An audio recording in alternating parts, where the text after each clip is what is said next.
கடவுள் இருக்காரா இல்லையா, கடவுளுக்குன்னு உருவம் இருக்கா அப்படிங்கிறது தான் நம்ம எல்லாரோட கொஸ்டினாவே இருக்கு. எந்த பண்டிகைனாலுமே முதலிடம் கொடுக்கறது கோவிலுக்கு தான். நம்ம வீட்டுல பயன்படுத்துற சில பொருட்கள்ல கூட தெய்வம் இருக்கிற இடம் அப்படின்னு சொல்லுவோம்.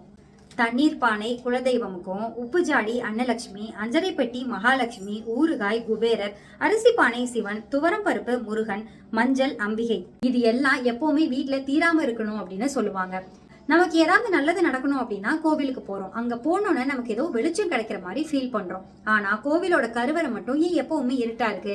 கருவறை இப்படிதான் கட்டணும் அப்படின்னு ஒரு நுட்பமே இருக்கு. பஞ்சபூதங்களோட சக்தி, கடவுளோட அருள், வானியல் கதிர்வீச்சு, இது எல்லாமே எங்க அதிகமா இருக்கோ அந்த இடத்துலதான் கருவறையை கட்டுவாங்க. கருவறை அமைஞ்சிருக்கிற பகுதி கூட சதுரம், வட்டம், முக்கோண வடிவத்துல இருக்கும். சதுரம் தேவலோகத்தையும், வட்டம் இறந்தவர்களையும், முக்கோணம் மண்ணுலகத்தையும் குறிக்கும். கருவறையில இருக்கிற வானியல் கலசத்துல இருந்து சூரிய கதிர்களோட அலை மூலவருக்கு கடத்தப்படுது.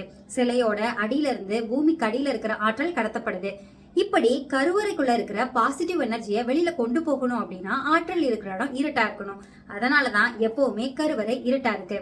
இப்போ ரீசெண்டான ரிசர்ச்ல கூட இந்த ஆற்றல் இடமிருந்து வளமா கடத்தப்படுறதா சொல்றாங்க. ஆனா காலம் காலமாவே நம்ம கோவில இடமிருந்து வளமா தான் சுத்தி வந்துட்டு இருக்கோம். இப்படி இன்ட்ரெஸ்டிங்கான நிறைய விஷயம் தெரிஞ்சுக்கணும் அப்படின்னா நம்ம பேஜை ஃபாலோ பண்ணுங்க.